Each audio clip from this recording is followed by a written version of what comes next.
Apreciados amigos, qué alegría estar con ustedes nuevamente aquí, tomando su café, un café en el Congreso con una súper invitada especial, la senadora Aida Quilcue, del Partido Maíz, que representa, por supuesto, a los dos senadores indígenas que el Congreso y en particular el Senado de la República tiene.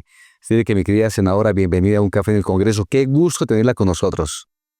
Bueno, quiero saludarlo y agradecerle a usted por este momento que vamos a conversar y a tomarnos el café. Gracias y aquí estoy para conversar y seguir construyendo el país desde las ideas de las distintas regiones que venimos. Bueno, este café, debo mencionar, viene del Cauca, porque es caucana, del pueblo Nasa, la etnia Nasa, digamos. ¿Y ese café de dónde nos lo trajo, mi querida senadora? Bueno, este café viene de tierra adentro, del municipio de Inzá, Café Tierra Adentro, donde campesinos indígenas cultivan este café para sostener su familia, pero otro también es un café de exportación que me parece muy importante porque es una iniciativa económica que contribuye al desarrollo de las familias y de las comunidades. Bueno, hoy el Cauca a nivel nacional e internacional tiene un café tipo exportación, como lo menciona. ¿Cómo se organizan las familias allí para cultivar el café? ¿Cómo utilizan los canales de comercialización? Porque lo que hemos visto en Colombia y en muchos países del mundo seguramente es que la gente cultiva, pero como no tienen canales de comercialización, pues quedan ahí en la mitad. ¿Cómo lo hacen ustedes? Bueno, nosotros tenemos unas maneras de organizarnos. Entonces están las autoridades locales para el caso de los pueblos indígenas, que son los cabildos. Y esas autoridades locales están organizadas por asociaciones de cabildos, en este caso para Tierra Adentro, Juantama y Nasachacha. Juantama confluyen 8 cabildos y esos 8 cabildos son los que generan una asociación y han generado pues esa comercializadora de café. Primero acompañan a sus comuneros en la producción, en el mantenimiento del café, pero también han generado incidencia de carácter internacional, donde incluso la Unión Europea pues ha apoyado estos proyectos en tierra adentro y que hoy está siendo comercializado incluso allá. Bueno, así es de que nos vamos a todo el cafecito que nos trae del Cauca para conversar con usted. ¿De dónde le aparece a usted el deseo de venir al Congreso, senadora? ¿Cómo aparece esa postulación? Bueno, primero yo soy Nasa, del pueblo Nasa de tierra adentro del municipio de Páez.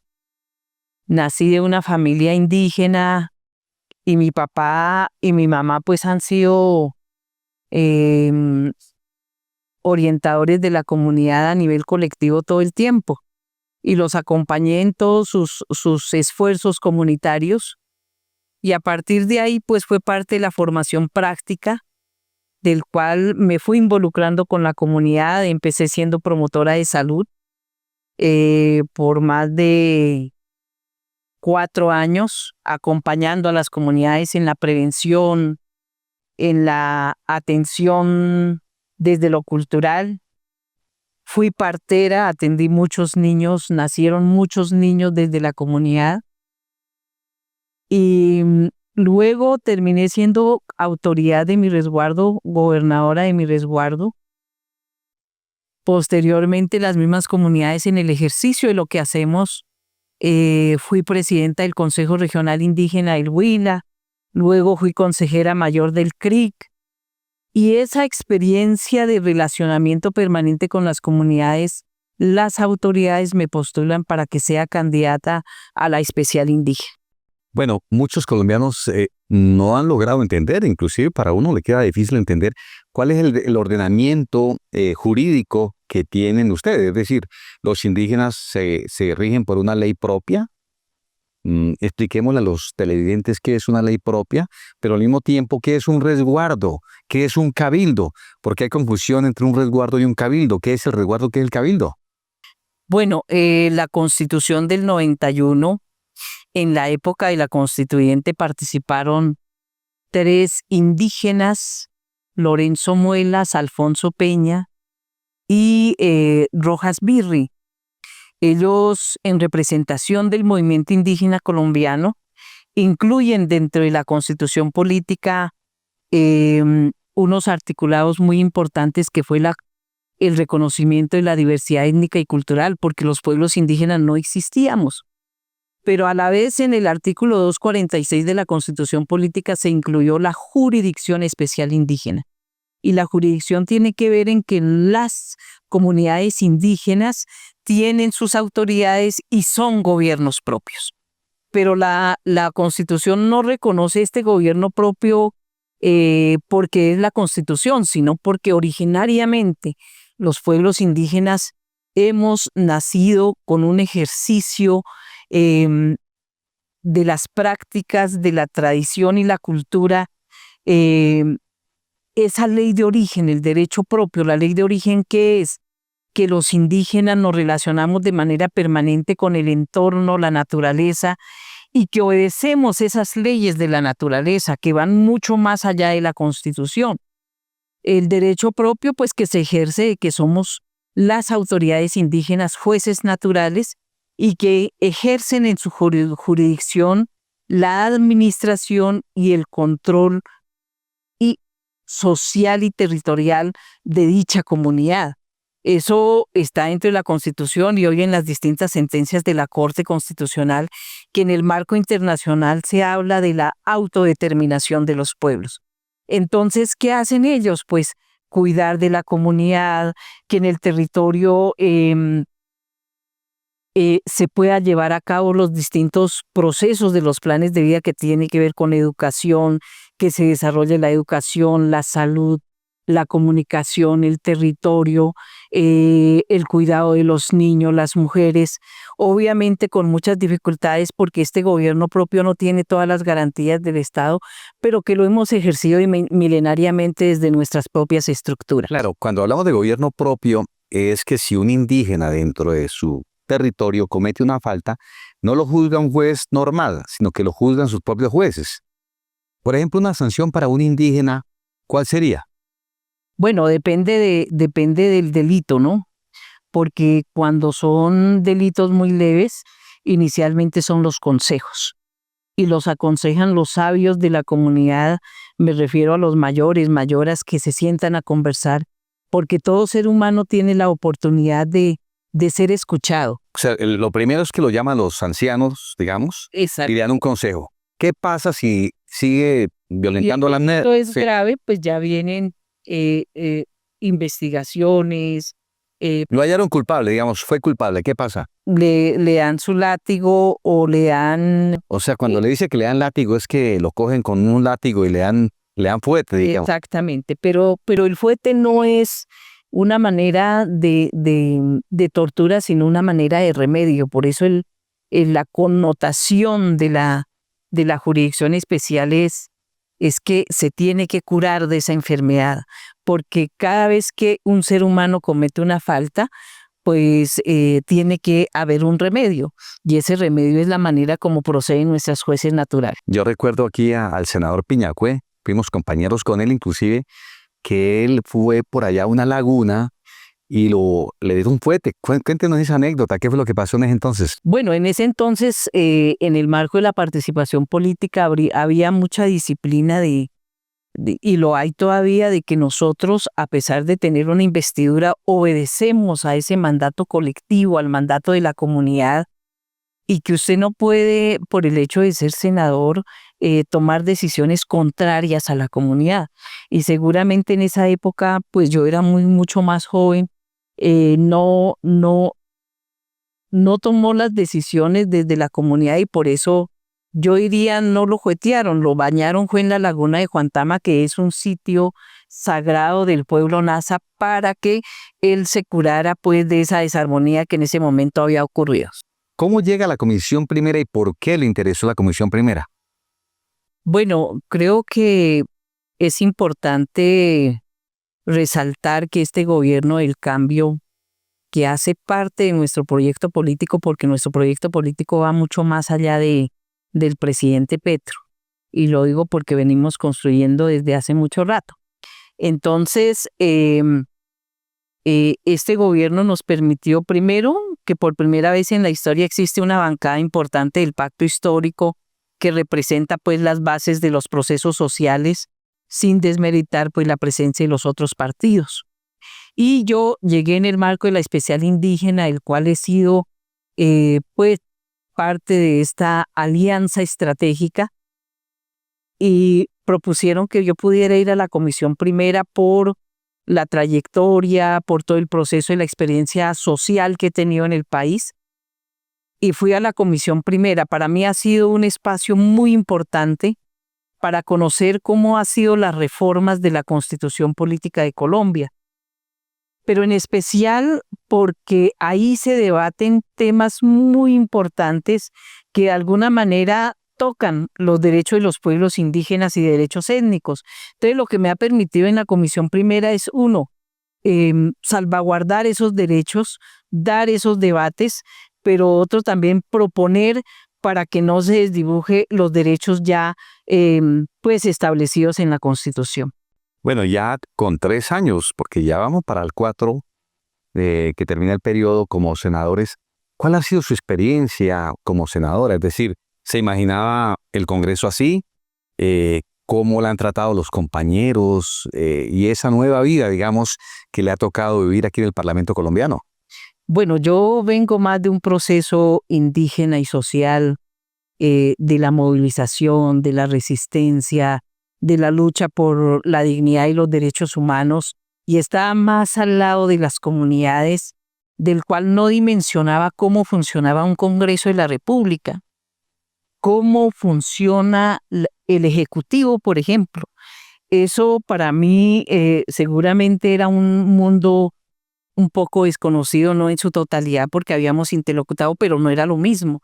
Yo creo que hoy haber sido senador o siendo senadora me da más luces para dimensionar cómo funciona este Congreso, y es que en este Congreso funcionan las leyes, que aquí ya no hay solo indígenas, sino que hay sectores de la oposición, que el país es diverso, que hay distintos pensamientos, que cada uno defiende su ideología, que pues que hace parte de la democracia, pero que me parece importante es también conocer posiciones también muy extremas de discriminación, lenguajes que en mi lectura es como si este país fuera de ellos, de algunos, no de todos, de algunos, y no de los indígenas, por ejemplo. A veces yo escucho mensajes como si los indígenas deberían desaparecer de la faz de la tierra, y eso me llama mucho la atención, porque yo sé que tenemos ideas distintas, prácticas de vida distintas, pero creo que en este país cabemos todos, y a este país le falta conversar y conocer alrededor de la realidad de cada uno para confluir en puntos que nos encontremos en el país, como se hacen las leyes. Por lo menos nos ponemos de acuerdo en los debates y decimos, este es el articulado que seguramente puede identificar este rumbo del país. Bueno, pero además de la Comisión Primera, también hace parte de la Comisión de Paz. Fue su presidenta hace unos días. ¿Qué hace la Comisión de Paz y qué temas le tocó tratar allí? Bueno, la Comisión de Paz surge justamente después de los acuerdos de La Habana, como una comisión accidental, y se legaliza en diciembre del año anterior. Ahí inicio como presidenta, y la Comisión de Paz básicamente tiene una función, y es hacerle seguimiento a esos acuerdos, avanzar en ese seguimiento de la paz total que ha sido tan compleja para el país en este periodo. Pero lo otro también es cómo acompañamos de manera humanitaria a las regiones, que sigue siendo, diría yo, precaria en la presencia nuestra por las diversas agendas que tenemos, pero también por la complejidad que hay. Y por otro lado, también acompañar audiencias, escuchar a la gente en territorio y tramitarlas en el Ejecutivo, que a veces yo me vengo en cada audiencia con un sinsabor, porque las instituciones poco se comprometen. Y yo creo que aquí se requiere, para el tema de la paz total, o para este proceso de paz en los territorios, no solamente el silenciamiento de los posibles, que podría ser un camino, sino también ese tema de las transformaciones como una responsabilidad del Estado, ¿no? ¿Qué hacer desde los resguardos indígenas, digamos, para lograr una transformación y buscar la paz? Porque, por ejemplo, el Cauca es un departamento duramente azotado por la violencia. Allí confluyen una cantidad de actores. ¿Cómo ustedes, desde los resguardos indígenas, trabajan para tratar de mantener la paz y la convivencia en esos territorios? Bueno, yo creo que desde hace mucho tiempo, porque nosotros venimos de una guerra de 50 años y una guerra milenaria de exterminio físico y cultural de los pueblos y los pueblos étnicos. Y en ese tránsito uno diría, existimos todavía porque hemos resistido, y la resistencia tiene que ver es con que nos hemos organizado en el ejercicio del gobierno propio, hemos controlado el territorio en el ejercicio de la jurisdicción especial indígena, pero también hemos creado mecanismos para proteger a los jóvenes, y por eso se implementa con mucha fuerza eso que se llama la educación propia intercultural, y que hoy en el Congreso algunos de los senadores nos cuestiona de que por qué le dan plata a los indios. Pues no nos están dando plata a los indios, nos están cumpliendo un derecho fundamental que estipula la Constitución, y es el desarrollo de la educación propia intercultural en los territorios. Estamos trabajando el enfoque de la salud propia intercultural. Estamos trabajando la protección de la madre tierra en el marco del conocimiento propio, pero también con los mecanismos que existen de manera externa, y otros procesos que hoy contribuyen a salvaguardar la vida. No es fácil, porque cada vez vemos que se va cooptando las economías ilícitas, que entre otras quisiera decir que muchos campesinos, indígenas y afros las siembran, pero no son los narcotraficantes, porque los narcotraficantes son las grandes mafias. Sin embargo, con todo esto hay iniciativas económicas, la transformación del café, la transformación de la coca, la transformación de las plantas medicinales por productos medicinales, jugos Finze en el norte del Cauca, o sea, cómo transformar la fruta. Yo creo que hay muchas iniciativas que merecen ser fortalecidas, y que con todo este conflicto de la guerra y con todo lo que está pasando, aún seguimos con esas iniciativas que son fundamentales para la gente. Es decir, que desde allí están tratando de consolidar una paz sostenible a través de la productividad. A través de la productividad. De hecho, falta mucho todavía porque hay que arreglar vías. El campesino, el indígena puede sembrar el café, la yuca, la papa, pero solo pongo un ejemplo. Decía un campesino en algún momento por allá en las zonas más apartadas del departamento del Cauca, me decía, pues es que aquí toca caminar 8 horas, 5 horas. Y a veces, si yo cargo 2 bultos de café, pues me cuesta más que cargar 1 kilo de cocaína. Entonces, de coca o de marihuana. Entonces, decíamos, entonces, ¿cuál es la solución? Por favor, las vías, y por eso le estamos diciendo a este gobierno y a los gobiernos que vengan, yo creo que hay que trabajarle a las vías en las terciarias, las que sean necesarias, mejorar las vías, los puentes, pero también mejorar la productividad de los distintos productos, la comercialización, porque no basta con que se siembre, sino que el campesino, el indígena y el agro tengan la posibilidad de comercializar. Cuéntenos un poquitico, ¿qué hace un resguardo indígena? ¿Cuál es el diario de la comunidad indígena, por lo menos en su resguardo donde fue usted gobernadora o cabildo gobernador, ¿no? Bueno, el resguardo indígena es una parcialidad con título colectivo, no, o sea, cada comunero no tiene su propiedad individual, es un título colectivo de toda la comunidad que vive ahí.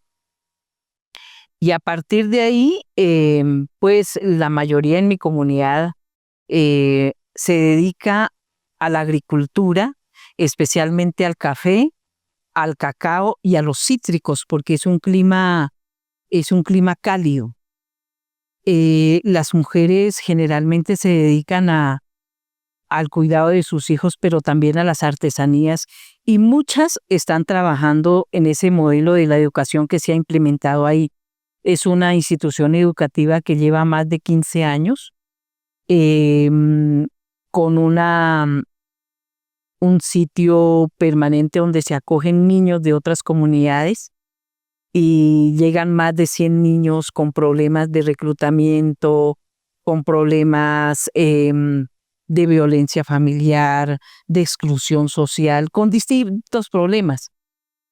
Y estos son atendidos primero en la educación de la básica a secundaria, pero también ellos se dedican en las áreas de artesanía, de danza, de música, pero en especial de la espiritualidad propia, desde la ritualidad, pero también desde la espiritualidad de la creencia que tiene cada niño en su familia. Entonces eso hace que estos niños se transformen en que vean la vida como es. Y cuando digo como es que pueden estar tranquilos, pueden sonreír y que la vida tiene sentido vivirla y que tienen unos sueños que tienen que alcanzar.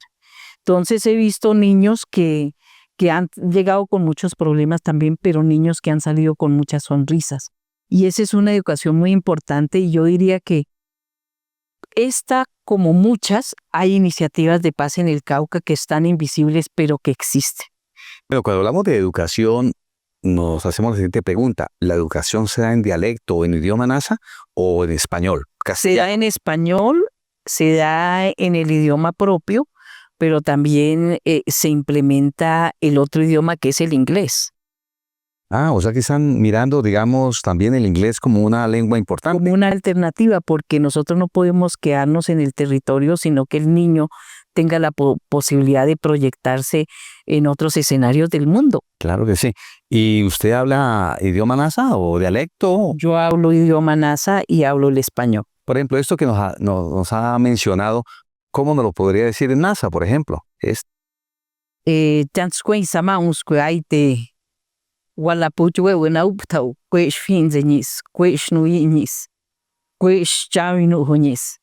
Bueno, pues lo que he dicho aquí es que estamos conversando la vida de nosotros, de los pueblos y de lo que nos proyectamos. Bueno, ¿cómo ve al departamento del Cauca, senadora Aida, en los próximos años? ¿Cómo lo visiona?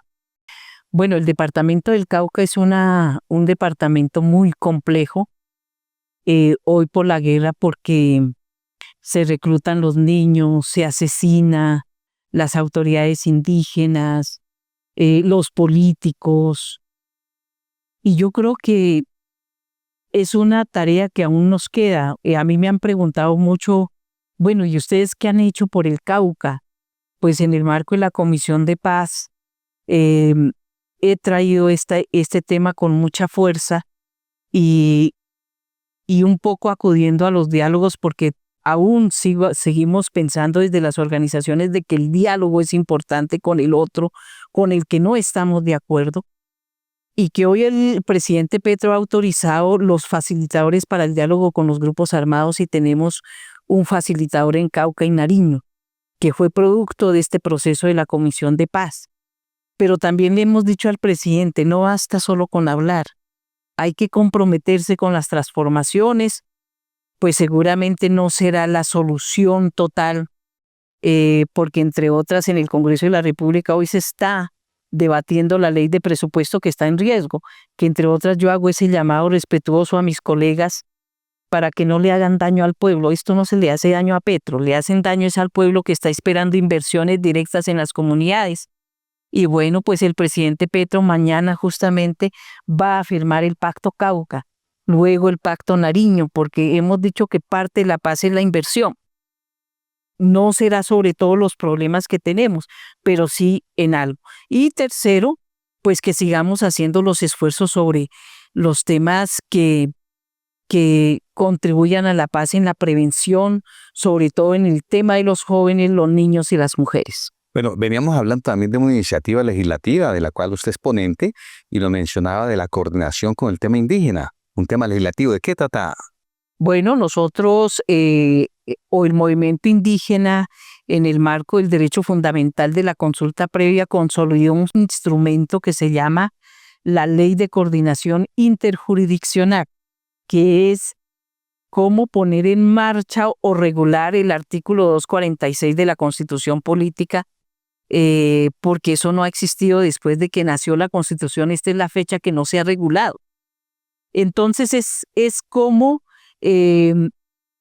se trabaja esta coordinación interjurisdiccional, porque en la práctica se viene haciendo. O sea, la justicia propia coordina con la ordinaria en temas muy complejos.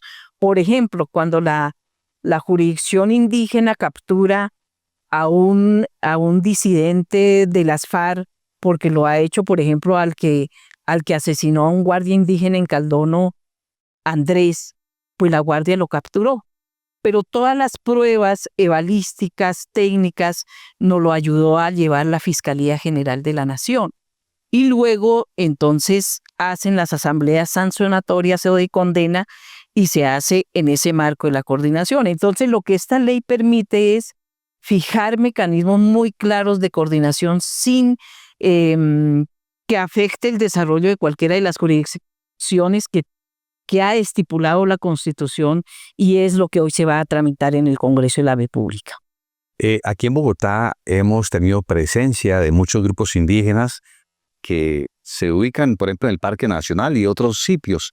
¿El pueblo Nasa ha hecho lo mismo? ¿Qué ha pasado con esos indígenas que están en Bogotá frente a que retornen a sus territorios, por ejemplo? Bueno, yo creo que hay muchas maneras de que las comunidades indígenas hayan migrado del territorio a las ciudades, no solamente en Bogotá, sino en muchas ciudades, pero aquí en Bogotá yo diría que está la mayoría de los pueblos indígenas. Está el pueblo Nasa, el pueblo Misak, el Embera, el Guaunán, etcétera.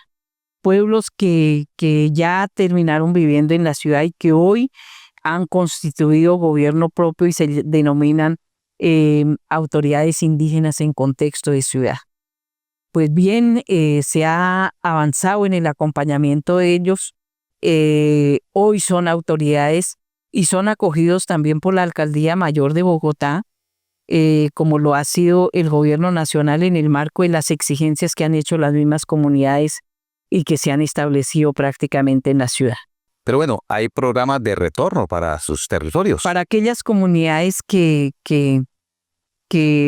han decidido volver al territorio, sí, porque existe también la ley de víctimas y el decreto con enfoque diferencial que ha establecido unas rutas, y esas rutas se han ido trabajando y sin embargo han sido precarias para que mucha gente pueda retornar a su territorio. Bueno, mi querida senadora, como ya estamos terminando el programa, quiero que se despida y le dé un mensaje positivo a nuestros televidentes de Un Café en el Congreso en su idioma o en su dialecto Nasa. Walawechat, weche, hueseikwe, atiu kikin shangwensha, Yang kwe injihas ma kwe shinuyi puchinatiu nanjihas anayet walate kwe shimeño hanabanuyi puchinekwe. ¿Qué nos dijo a propósito? No, que muchas gracias por este espacio y que gracias también por esta oportunidad a las comunidades que me dieron a mí para llegar a ser congresista. Espero que haya sido la oportunidad para aprender y retroalimentar a nuestras comunidades y que el que llegue nos siga representando en ese ejercicio de las comunidades que hoy nos esperan desde los territorios. Pues bien, queridos amigos, de esta manera hemos llegado al final de nuestro programa Un Café en el Congreso. Los esperamos Dios mediante la próxima semana a esta misma hora y por este mismo canal. Dios les bendiga. Un abrazo para todos.